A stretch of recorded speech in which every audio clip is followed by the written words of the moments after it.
Dando continuidade, vamos falar um pouco sobre exegese bíblica. Não é exegese. Falamos na disciplina anterior, né, da exegese, né, com EI, exegese, que é botar coisa no texto, mas vamos fazer a exegese, que é retirar realmente o sentido do texto. Isso que significa exegese. Essa atenção, ela deve olhar com cuidado sobre a questão histórica e a questão gramatical também. Entender as palavras, se possível, consultar os originais. Tem hoje os aplicativos que você clica lá na palavra e automaticamente vai a tradução dela, a linguagem original dela, lá no grego ou no hebraico. Então, já diz o sentido da palavra, o que aquela palavra quer dizer.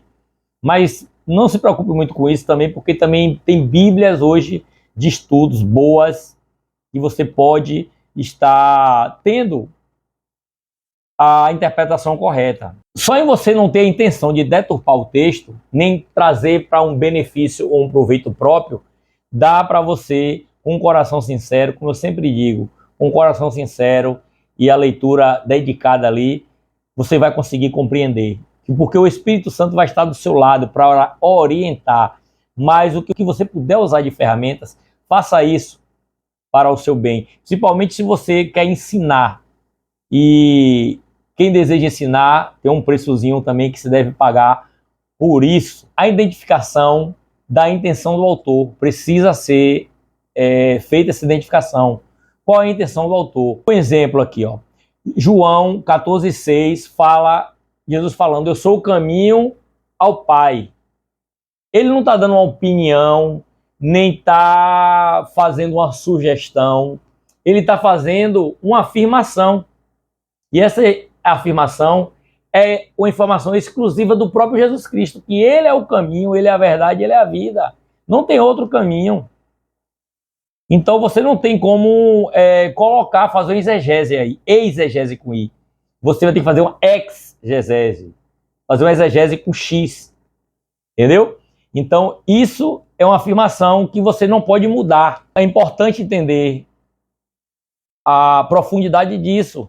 Tem coisas que são simples, mas tem texto que vai precisar de um estudo mais aprofundado e vai precisar de algumas regras para se seguir ali. Use o sentido literal sempre, salvo a identificação clara, que é uma figura de linguagem. Num exemplo que demos aí, não cabe interpretação. O texto é literal. Jesus é o caminho e a vida. Ele é o único.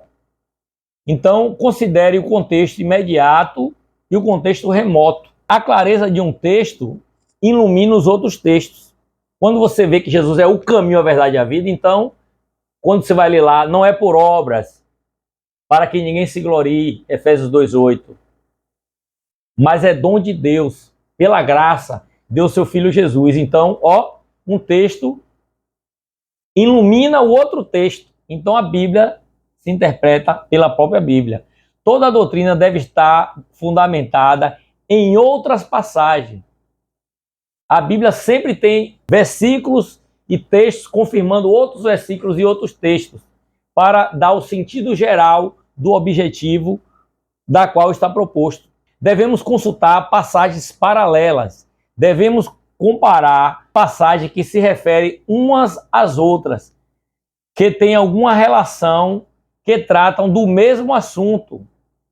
De alguma forma, elas estão ligadas.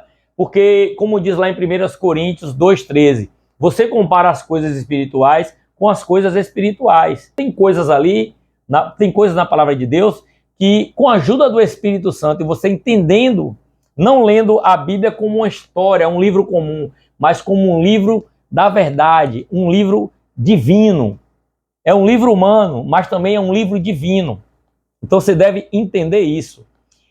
Devemos evitar erros, como usar textos isolados. Eles devem ser evitados para não partir do princípio de texto isolado e acabar deturpando o texto. Então é importante, quando você for ministrar, quando você for estudar a Bíblia, ler uma frasezinha, leia o que vem um pouquinho antes, leia o que vem um pouquinho depois.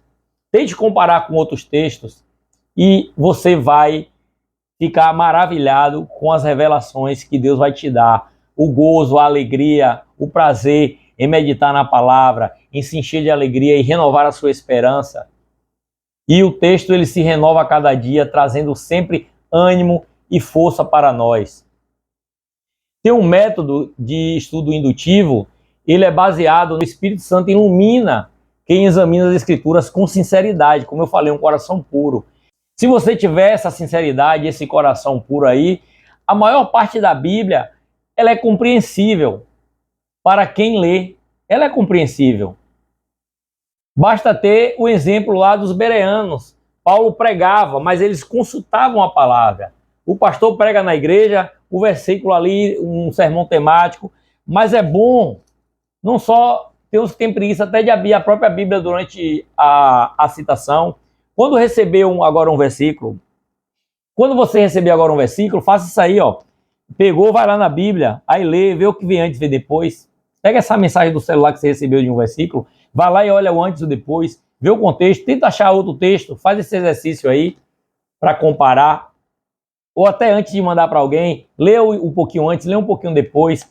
Com isso aí, ó, você vai fazer igual os bereanos. A cada dia eles iam lá, ó, pesquisando para ver se tudo o Paulo dizia se era aquilo mesmo. E eles viam que tinha. E isso eles levaram um título. Levaram títulos de nobres. Então, caro colega, caro irmão, seja também um nobre. Venha estudar a palavra. Venha conferir com a Escritura. Paulo estava lá em Bereia e disse, ó, vocês não são como de Tessalônica, não. Que comia tudo lá, ó. Não examinava nada. É um dever nosso examinar a Bíblia. As obras literárias têm partes que formam um todo, em uma ordem crescente de complexidade. Então, quando você lê ali que Deus amou o mundo de tal maneira, aí você começa a ver o plano. Às vezes você pega um versículo lá no Antigo Testamento e o julgamento de Deus ali, você, poxa, Deus foi tão severo, aquele matou tantos mil. Rapaz, quando você começa a ler, eu tenho certeza, quando você lê, você vai dizer assim, se fosse eu, já tinha, ó, Deus é paciente demais, Deus é amoroso, eu já tinha destruído esse povo há muito tempo. Por isso, quando perguntaram a Davi na mão de quem ele queria cair, ele diz, eu quero cair na mão de Deus, que eu sei que ele é um Deus que tem misericórdia. Você acha que Deus é duro em alguma situação? Você não sabe o que é o homem. É bom a gente conhecer a palavra como um todo e não como uma parte. Porque as partes, ela tem um todo. É importante você estar contextualizado nas passagens bíblicas.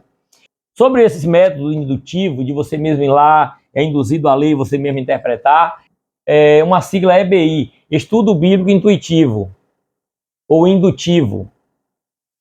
É a parte que organiza em frases, períodos, parágrafos, seções e, finalmente, a obra completa. Como é feita esse estudo bíblico indutivo? A palavra é a menor unidade ali, ó, é a unidade menor. A frase é com o sentido completo, completou a frase. Tem o período. O período é a reunião das frases em uma oração com o sentido completo. Tem os parágrafos, que é um discurso ou um capítulo com o sentido completo, geralmente iniciados com mudança de linha. Olha um livro como ele é, tem a palavra, e aí você pega a frase faz o parágrafo, e aí vai. Aí divide os capítulos e aí está o livro completo. Toda seção, ela tem partes, e essas partes são divisões de uma obra, mas você também, ao juntá-la, você tem a parte completa. Então a Bíblia não é para você escolher algumas partes. A Bíblia não é para ser dividida em caixinhas de promessa, só com textos que te traz afago. Não, a Bíblia, ela traz correções. E a Bíblia diz que só é corrigido aquele que Deus tem por filho. Então, se você é filho de Deus, você vai ter correções. Eu vou ter correções. Vamos falar agora sobre mais algumas regras fundamentais na interpretação bíblica. A Bíblia interpreta a Bíblia, isso aí já falamos. Sempre que possível, deixe que um texto mais claro explique um texto mais difícil. Você começa com o mais fácil. Depois você vai ali no mais profundo. Sentido usual e sentido comum de palavras. As palavras devem ser entendidas como eram usadas originalmente. Exemplo, o que eu falei ali, da carne. Pode significar corpo. Em Gálatas, a carne, ela fala de desejos humanos ou da humanidade. Isso depende de um contexto. Uma mesma palavra, ela pode ter contexto, pode mudar o significado, a depender de onde ela esteja encaixada. Quer ver eu dar um exemplo para ficar mais claro aqui? A fé. A fé em Gálatas, ela fala de doutrina, na doutrina da fé. A fé em Romanos 14, 23 fala de uma convicção pessoal. Uma, ela fala da doutrina cristã, a outra fala da convicção. A mesma coisa também acontece com graça. Graça em Efésios 2,8 fala de uma salvação imerecida. Já em Atos, fala da mensagem do evangelho da graça. Então, você vê que ela pode mudar o significado conforme a frase. Não sei se ficou claro para vocês, mas a depender onde a palavra está inserida, dentro da frase você vai entender o que aquela palavra está querendo dizer. Então, resumindo, exegese. Exegese é descobrir o significado original do texto bíblico. É indispensável para evitar heresias e interpretações superficiais. Viu como a interpretação aqui está ligado com o tema? A teologia sistemática ela é boa por causa disso. A gente falou de heresias. E agora estamos vendo aqui o remédio. Como fazer para não cair em heresias? É fazer o estudo hermenêutico, trazer a exegese da palavra. Fazer o estudo usando todas as ferramentas a nós disponibilizadas. Vamos fugir de interpretações superficiais. Você fazendo a exegese, ela precede a aplicação. Primeiro você compreende o que Deus quis dizer ali. Depois você aplica. Esse é o correto. Em resumo, a apostila nos apresenta diferentes maneiras de estudar a Bíblia. Desde a análise detalhada de textos até a visão geral do livro. Você estuda a palavra, a frase, e ali vai fazendo, né, a parte, o parágrafo. Depois vai juntando, aí você tem a compreensão do livro como um todo. Esse estudo pode ser por temas, pode fazer bibliográfica, a exploração da vida de personagens. O método indutivo enfatiza a leitura direta e a compreensão progressiva a cada texto. Você começa a ler ali, João, aí vai entendendo, aí quando você chega no final você tem uma visão completa do livro, que o livro quis dizer. Cada método oferece uma perspectiva diferente para enriquecer o nosso entendimento da palavra de Deus. Então tudo isso aí não é para sermos mais inteligentes do que todo mundo, nem para sermos melhores do que todo mundo, não. É apenas para nos enriquecer. E Deus dando esse entendimento para você, te chamando, se você está nesse vídeo, é porque Deus quer que você também se debruce em olhar com responsabilidade. A gente vê Esdras lá no capítulo 9, se dedicando a estudar a palavra e trazendo para aquele povo. E quando ele se dedica e traz para o povo, há mudança naquele povo, há conserto. Aí a vontade boa, perfeita e agradável de Deus, ela acontece. Para acontecer a boa, perfeita e agradável vontade de Deus, você tem que estar dentro do que o livro quer trazer. Que é a graça, que é a salvação, que é o perdão de pecado, que é a vinda de Cristo, que é a redenção, que é a justificação. É importante. Vamos para o próximo tópico, mas eu quero que, como eu digo, me fazer compreendido por todos. Então, tentando trazer aqui resumo do resumo, só para te mostrar o quão rica é a palavra de Deus. Quão importante é a hermenêutica, se ela é importante para o mundo secular, para o meio jurídico, para a interpretação de um texto na escola, um texto escolar. Imagine para a nossa vida, para a nossa salvação, para nós e o nosso Deus, o que Ele quer nos revelar. Então, se dedique e vamos dar seguimento ao nosso estudo. No próximo bloco agora vamos falar sobre figuras de linguagem que é usado na Bíblia para trazer uma compreensão melhor dos textos.